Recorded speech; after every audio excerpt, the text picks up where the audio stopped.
ഗുരുകരണത്തിലേക്ക് സ്നേഹവന്ദനം.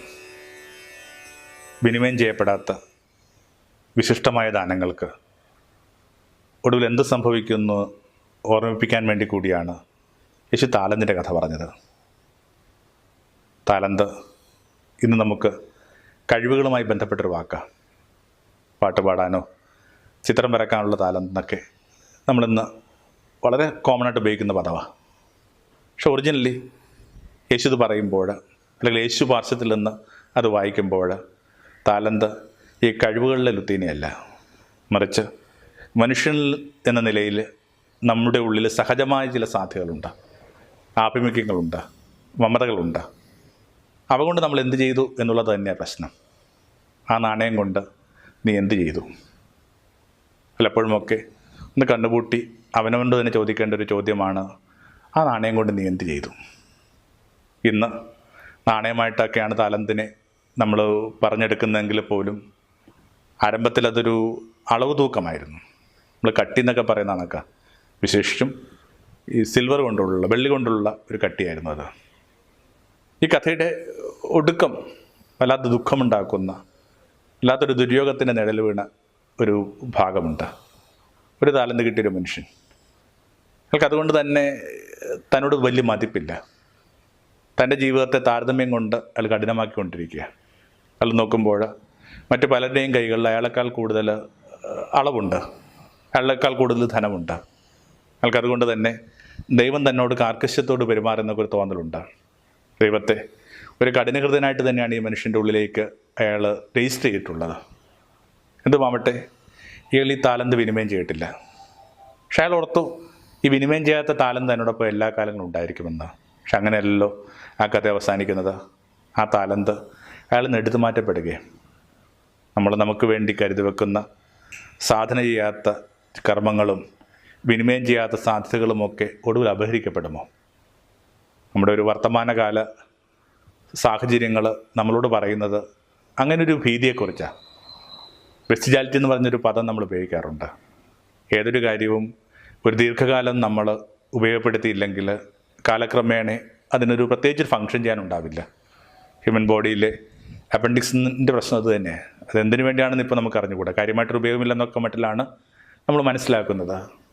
പാമ്പുകൾക്കൊക്കെ ഒരു പിൻകാലുണ്ടായിരുന്നു, അതുകൊണ്ട് പ്രത്യേകിച്ചൊരു ഉപയോഗം ഇപ്പോൾ അവയ്ക്കില്ല.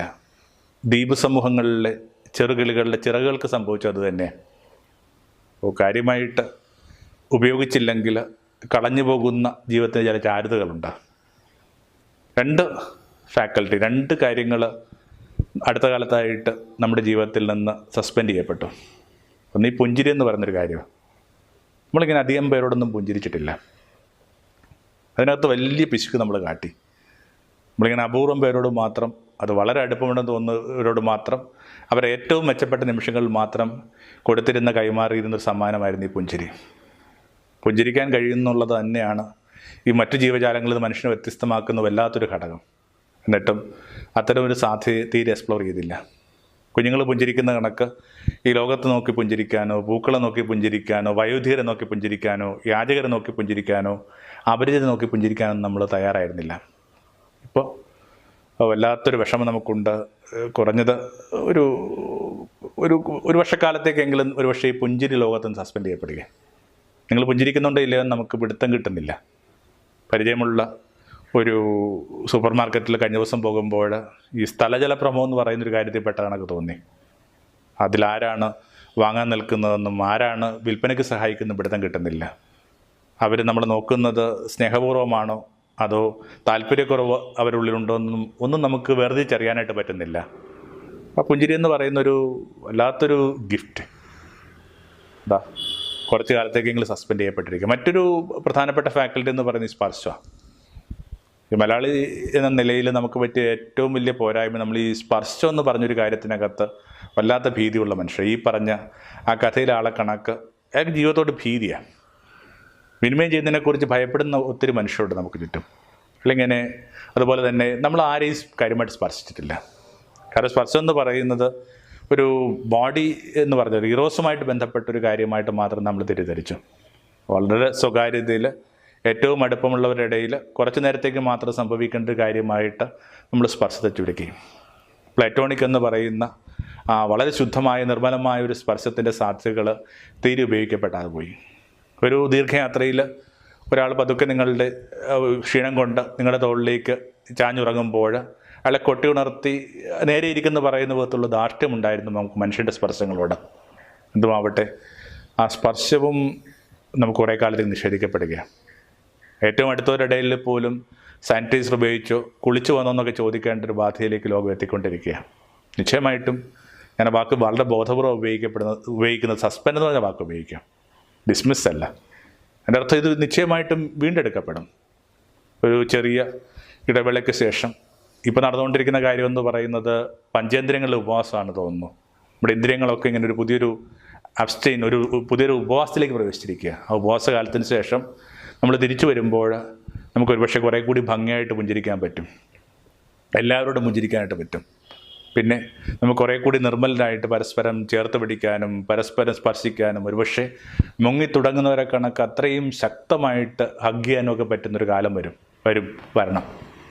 അപ്പോൾ നമ്മൾ ആ താലന്തിൻ്റെ കഥ പശ്ചാത്തലത്തിൽ മനസ്സിലൊരു ബാക്ക്ഡ്രോപ്പായിട്ടുണ്ടായാൽ നല്ലതാണ്.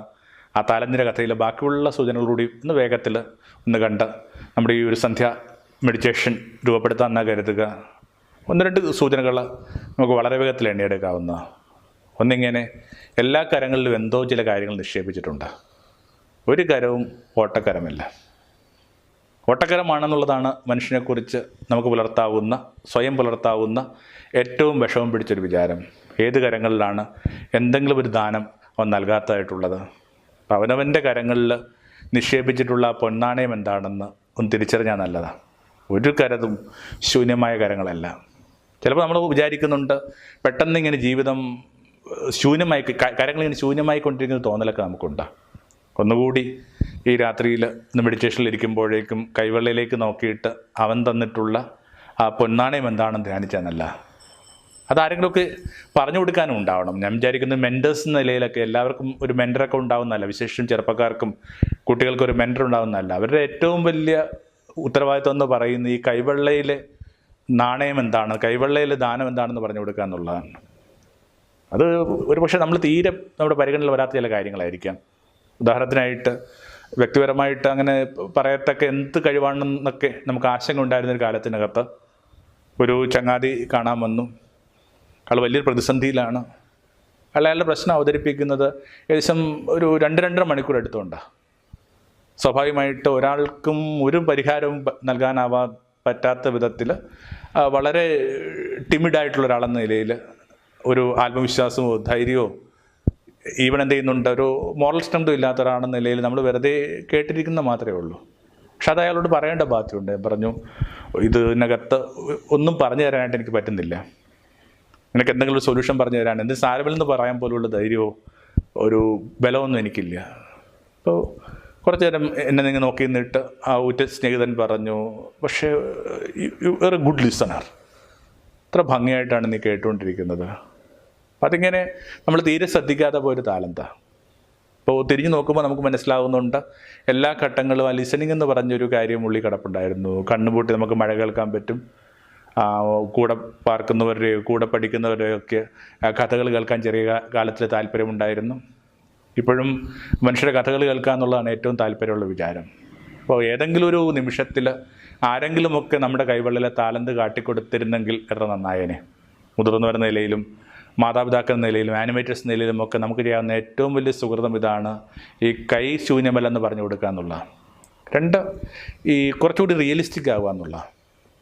നമുക്കറിയാം ഈ താലന്ത് വിനിമയം ചെയ്യുമ്പോൾ തന്നെ അതിനകത്ത് കൃത്യമായ ചില വ്യത്യാസങ്ങളൊക്കെ ഉണ്ട്. ഒരാളുടെ കൈവശം 5 കൊടുത്തു, വേറൊരാളുടെ കൈവശം 2 കൊടുത്തു, വേറൊരാളുടെ കൈവശം 1 കൊടുത്തു എന്നൊക്കെ പറയുമ്പോൾ ഇവരുടെ ഭൂമിയുടെ വൈവിധ്യങ്ങൾ അക്സെപ്റ്റ് ചെയ്യുക എന്നുള്ള നമ്മുടെ ജീവിതത്തിലെ ഏറ്റവും വലിയ പ്രതിസന്ധി എന്ന് പറയുന്നത് ഈ താരതമ്യങ്ങളിൽ പെട്ടുപോകുന്നുള്ള. നമ്മൾ കുഞ്ഞുങ്ങളെ പോലും താരതമ്യപ്പെടുത്തുന്നുണ്ട്. കുട്ടികളിൽ സിബ്ലിങ്സ് തമ്മിൽ താരതമ്യപ്പെടുത്താറുണ്ട്. നിങ്ങളൊരു അധ്യാപകനാണെങ്കിൽ ക്ലാസ് മുറിയിലെ കുട്ടികളെ തമ്മിൽ താരതമ്യപ്പെടുത്താറുണ്ട്. ചങ്ങാതിയുടെ മക്കളെയും നിങ്ങളുടെ കുഞ്ഞുങ്ങളെയും തമ്മിൽ താരതമ്യപ്പെടുത്താറുണ്ട്.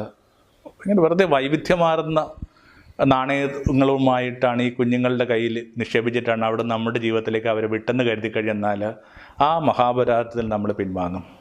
അതിൻ്റെ ആവശ്യം എന്താ ഉള്ളത്? ഓരോരുത്തരുടെയും കൈവെള്ളിലെ നാണയങ്ങളെക്കുറിച്ച് നമുക്ക് കാര്യമായിട്ട് ധാരണയില്ലാത്ത സ്ഥിതിക്ക് നമ്മുടെ കുഞ്ഞുങ്ങളുടെ മീതെ അതിന് വേണ്ടി ശടിക്കുകയും അവരുടെ ജീവിതത്തെ കഠിനമാക്കുകയും ചെയ്യുന്നതിൻ്റെ അർത്ഥം എന്താവുള്ള? അപ്പോൾ താരതമ്യം ആവശ്യമില്ലാത്ത വിധത്തിൽ വൈവിധ്യമാർന്ന ആഭിമുഖ്യങ്ങളും അഭിരുചികളുമൊക്കെ ആയിട്ടാണ് ഓരോ മനുഷ്യനും പിറക്കുന്നത്. എനിക്ക് തോന്നുന്നു ജീവിതത്തെ കഠിനമാക്കുന്ന ഒരു വല്ലാത്ത ക്ലേശപ്പെടുത്തുന്ന വിചാരം ഈ താരതമ്യം എന്നുള്ളതിനെ. ഈ താരതമ്യപ്പെടുത്തുന്നതിൻ്റെയൊക്കെ ഒരു ബുദ്ധിമുട്ട് നിങ്ങൾക്ക് അറിയണമെങ്കിൽ വിശേഷം കുട്ടികളാണ് അതിൻ്റെ ഭാരം വഹിക്കുന്നത്. അതിന് കാരണമുണ്ട്. കുട്ടികളെന്ന നിലയിൽ നമ്മുടെ മുതിർന്നവർ നമ്മളോട് അത്ര ഭേദപ്പെട്ടതായിട്ട് ഇടപെട്ടിട്ടില്ല. അവരും നമ്മളെ പലരുമായിട്ട് താരതമ്യപ്പെടുത്താനായിട്ട് ശ്രമിച്ചിട്ടുണ്ട്. പക്ഷെ ഇതിൻ്റെ ഒരു വിഷമം നിങ്ങൾക്ക് മനസ്സിലാവണമെങ്കിൽ നിങ്ങൾ നിങ്ങളുടെ ജീവിത പങ്കാളിയെ വേറൊരാളുമായിട്ട് താരതമ്യപ്പെടുത്തുമ്പോൾ നിങ്ങൾക്ക് മനസ്സിലാവും.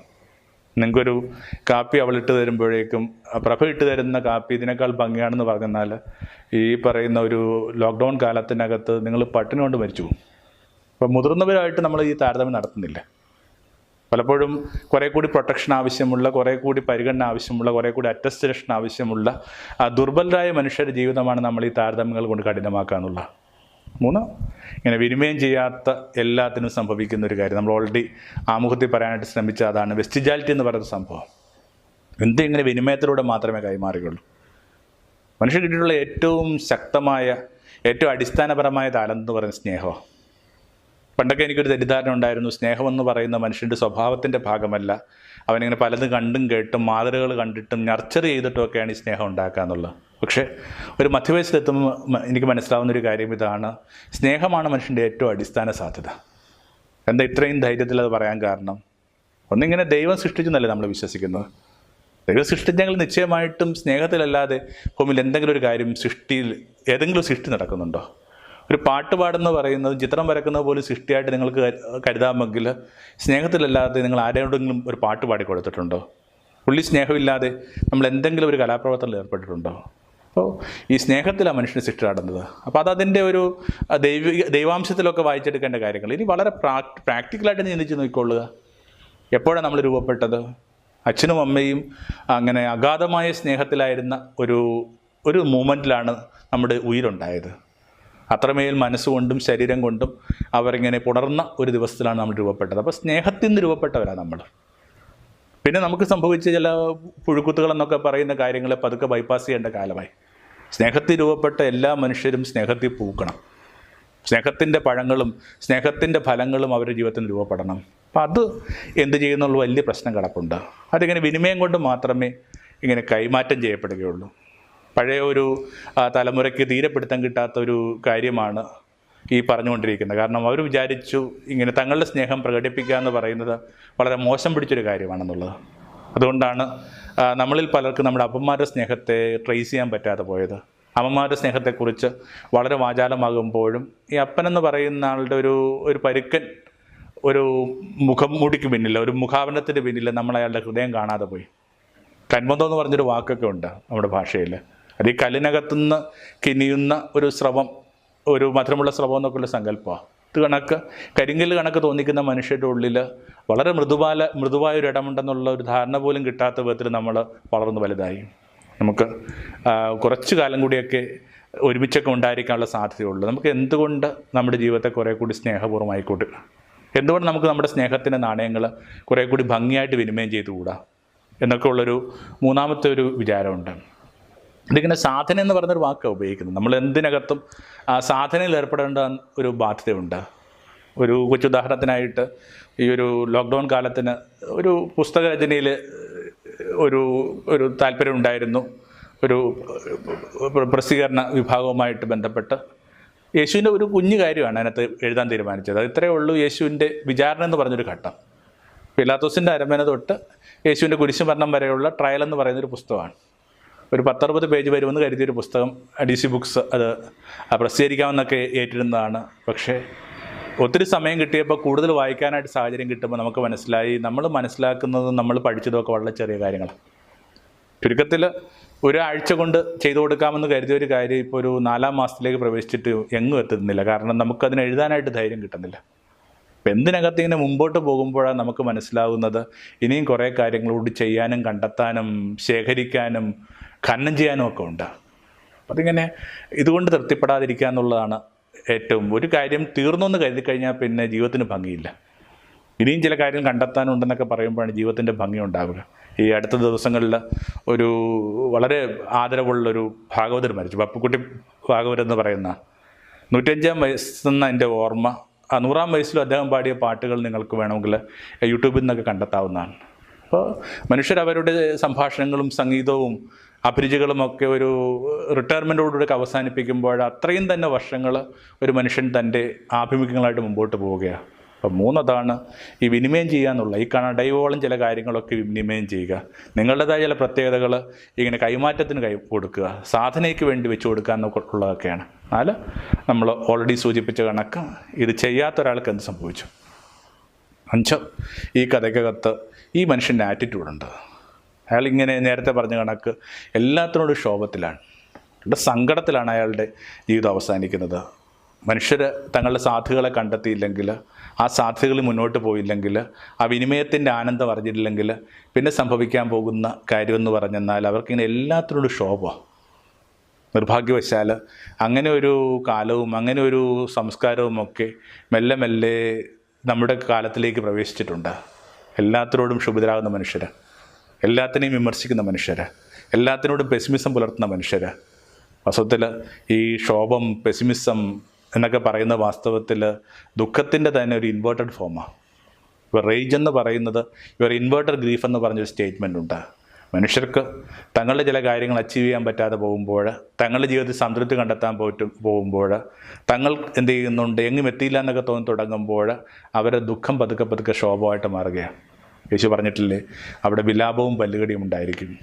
ഏതൊരു മനുഷ്യൻ്റെയും മുമ്പിലുള്ള ഏറ്റവും സങ്കടകരമായ സാഹചര്യം ഇതാണ്, ഈ വിലാപവും പല്ലുകടി. അയാൾക്ക് ഒരു ദുഃഖമുണ്ട്, അല്ലെങ്കിൽ അയാൾ സദാ ക്ഷുഭിതനായിക്കൊണ്ടിരിക്കുന്നു. നമുക്കറിയാം, ലോകം വല്ലാത്തൊരു ട്രാൻസിഷനിലൂടെ കടന്നു പോയിക്കൊണ്ടിരിക്കുക. ഒരു 3 മാസം മുമ്പുള്ള ലോകത്തിലല്ല നമ്മളിപ്പോൾ ഇരിക്കുന്നത്. ലോകത്തിൻ്റെ സാധ്യതകളൊക്കെ അടഞ്ഞു വരുന്നതാണ് എല്ലാവരും പറയുന്നത്. ഇല്ല, അങ്ങനെ ഒരു സാധ്യത അടയുന്നൊരു കാലം വരുന്നില്ല. നിശ്ചയമായിട്ടും അങ്ങനൊരു സാധ്യത അടയാനായിട്ട് അവിടുന്ന് അനുവദിക്കുന്നില്ല. ഒരു വാതിലടയുമ്പോൾ എവിടെയൊക്കെ 7 വാതിലുകൾ തുറക്കപ്പെടുന്നുണ്ട്. കുറച്ചുകൂടി മനസ്സമാധാനത്തോടുകൂടി കുറേ കൂടി ഇങ്ങനെ അവൻ്റെ പാദങ്ങളിലിരുന്ന് മെഡിറ്റേറ്റ് ചെയ്ത് കഴിഞ്ഞെന്നാൽ പിന്നെയും പുതിയ വഴികൾ തുറന്നു കിട്ടുന്നതായിട്ട് നമുക്കറിയാം. ഇങ്ങനെ പുതിയ പുതിയ കടലുകളും പുതിയ പുതിയ യാത്രകളും നമുക്ക് ഉറപ്പുവരുത്തുന്നതിൻ്റെ പേരായ യേശു. ഒരു കുഞ്ഞ് അനുഭവം പറഞ്ഞ് വൈൻഡ് ചെയ്യാം. വളരെ പ്രശസ്തനായൊരു ഫോട്ടോഗ്രാഫറും ചിത്രകാരനുമൊക്കെ ആയ ഒരു വ്യക്തിയാണ്. പഴയ കഥയാണ്. ഇയാളുടെ ക്യാമറ വടക്കേ ഇന്ത്യ വെച്ച് മോഷണം പോയി. എന്നിട്ട് അതൊരു പരാതി കൊടുത്തിട്ട് ഇയാൾ തിരികെ വരുമ്പോഴേക്കും പോലീസിന് ആർക്കും ഒരു ഉറപ്പില്ല കിട്ടുമെന്നുള്ളത്. തിരിച്ചു വന്ന് അയാളുടെ മുറിയിൽ ഇങ്ങനെ ഇരിക്കുമ്പോൾ എല്ലാം തീർന്നു തന്നെ വിചാരിക്കും. കാരണം അത്രയും അന്ന് വളരെ കോസ്റ്റ്ലി ആയൊരു സംഭവമായിരുന്നു ക്യാമറ എന്ന് പറഞ്ഞാൽ. അത്രയും ആൾ അതിനകത്ത് ഇൻവെസ്റ്റ് ചെയ്തിട്ടുണ്ട്. കുറേ കാലത്തേക്ക് എന്ത് ചെയ്യണമെന്ന് പിടുത്തമില്ല. അപ്പോൾ അയാൾ ശ്രദ്ധിച്ചത് ഇയാളുടെ മുറിക്കകത്ത് ഒരു ചെറിയ ഷെൽഫുണ്ട്. ആ ഷെൽഫിൽ എന്തെങ്കിലുമൊക്കെ വായിക്കാമെന്ന് ഓർത്ത് ഇയാൾ വാങ്ങിക്കൂടിയ പുസ്തകങ്ങളുണ്ട്. ഒരു വശത്തായിട്ട് കുറേ കാലമായിട്ട് ഇയാൾ മിട്ടാതിരുന്ന ഒരു ഗിത്താറുണ്ട്. വേറൊരു വശത്തായിട്ട് ഇയാളുടെ ഈസലും ഈ പറയുന്ന പാലറ്റിനകത്ത് വർണ്ണങ്ങളൊക്കെ കട്ടിപിടിച്ച് കിടപ്പുണ്ട്. അപ്പോൾ ഈ ക്യാമറയിൽ മാത്രം ഇങ്ങനെ കരങ്ങൾ ഉപയോഗിച്ച് അതിലോട്ട് മാത്രം ഫോക്കസ് ചെയ്ത് ഇയാൾ ഈ പറഞ്ഞ ഗിത്താറിനെ കണ്ടിട്ടില്ല, പുസ്തകങ്ങളെ കണ്ടിട്ടില്ല, ഈ പറഞ്ഞ ഈ പാലറ്റിനെ കണ്ടിട്ടില്ല. അപ്പോൾ അയാൾക്ക് തോന്നി ഇതൊന്നുമല്ല പ്രധാനം, എൻ്റെ കൈയുണ്ട്, ക്യാമറ അല്ല പ്രധാനം, വിരലുകളുണ്ട്. അയാൾ ആ അനുഭവം എഴുതുന്നത് ഇങ്ങനെയാണ്. യുറേക്ക എന്ന് പറഞ്ഞ ഒരു ഒരു പുസ്തകത്തിനകത്ത് അയാൾ യുറേക്ക എന്ന് പറഞ്ഞിട്ടാണ് ഈ അനുഭവം പറയുന്നത്. ഇപ്പോഴും കൈ വിരലുകൾ ബാക്കിയുണ്ട്. എന്തിനുള്ള സാധ്യതകൾ ഇനിയും നിലനിൽക്കുന്നുണ്ട്. അപ്പോൾ സാധ്യതകളൊന്നും അടഞ്ഞു പോയിട്ടില്ല എന്ന് മനസ്സിലാകുമ്പോൾ, സാധ്യതകളുടെ പൊന്നു തമ്പുരാൻ്റെ കൃപയുണ്ടെങ്കിൽ ചില കാര്യങ്ങൾ ഇനിയും വീണ്ടെടുക്കാൻ പറ്റുമെന്നുള്ള ബോധത്തിനകത്തുനിന്നാണ് ഈ ആത്മീയമായൊരു യുറേക്ക എന്ന് പറഞ്ഞ സംഭവം ഉണ്ടാകുക. വല്ലാത്തൊരു കണ്ടെത്തലാണ്. ദുഃഖത്തിൻ്റെ കുളിത്തോട്ടയിൽ വെച്ച് നമുക്കുണ്ടാകുന്ന വലിയ വെളിപാടാണിത്. ഒന്നും അടഞ്ഞു പോകുന്നില്ല, സാധ്യതകൾ ഇനിയും നിലനിൽക്കുന്നുണ്ട്. കണ്ട വിചാരങ്ങൾ ഒന്ന് വളരെ വേഗത്തിൽ ക്രോഡീകരിക്കുകയാണ്. നമ്മൾ ആമുഖ വിചാരമായിട്ട് പറഞ്ഞതാണ്, ഉപയോഗിക്കാത്ത എല്ലാ കാര്യവും ഒരുപക്ഷെ സസ്പെൻഡ് ചെയ്യപ്പെടുക എന്ന് പറഞ്ഞ ഒരു വല്ലാത്തൊരു ബിറ്ററായൊരു സാഹചര്യം നിലനിൽക്കുന്നുണ്ട്. അങ്ങനെ മാനവരാശിയുടെ 2 സാധ്യതകൾ കുറച്ചു കാലത്തേക്ക് അടഞ്ഞു പോവുകയാണ്. ഒന്ന് പുഞ്ചിരി, 2 സ്പർശം. ഈ പശ്ചാത്തലത്തിലാണ് നമ്മൾ യേശുവിൻ്റെ താലന്തിൻ്റെ കഥ വായിച്ചെടുക്കുന്നത്. നമ്മൾ കണ്ട വിചാരങ്ങൾ ഇങ്ങനെയൊക്കെയാണ്. 1, ഒരു കരവും ഓട്ടക്കരമല്ല. 2, താരതമ്യങ്ങൾ ആവശ്യമില്ലാത്ത വിധത്തിൽ ഓരോരുത്തരും ജീവിതം വൈവിധ്യമുള്ളതാണ്, ഭംഗിയുള്ളതാണ്. ആരെയും താരതമ്യം ചെയ്യാതിരിക്കുക, കുഞ്ഞുങ്ങളെ താരതമ്യങ്ങൾക്ക് വിട്ടുകൊടുക്കാതിരിക്കുക എന്നുള്ള. മൂന്നാമതായിട്ട് ഇങ്ങനെ വിനിമയം ചെയ്താൽ മാത്രം വർദ്ധിതമാകുന്ന അനുഗ്രഹങ്ങളാണ് നമുക്ക് നൽകപ്പെട്ടിരിക്കുന്നത്. നീ ആ പൊന്നാണയം എന്തു ചെയ്തു? 4, സ്വാഭാവികമായിട്ട് ഈ കരുതി വെച്ച നാണയം കളഞ്ഞു പോയ ഒരു മനുഷ്യൻ. 5, അയാളുടെ ആറ്റിറ്റ്യൂഡ് ഓഫ് ലൈഫാണ്. അയാൾക്കിങ്ങനെ എല്ലാത്തിനോടും ക്ഷോഭവും എല്ലാത്തിനോടും ഖേദവുമാണ്. കൈവെള്ളയിലെ ചില നാണയങ്ങൾ ഇനി ഉപയോഗിക്കപ്പെടാതെ ഉണ്ടെന്നുള്ള ബോധത്തിൻ്റെ ആ യുറേക്ക എന്ന് പറഞ്ഞ കൊച്ചു വർത്തമാനത്തിലാണ് നമ്മൾ ഈ ഇന്നത്തെ ആ ഒരു ഗുരുമൊഴി ഗുരുചരണം അവസാനിപ്പിക്കുന്നത്. ആമേൻ.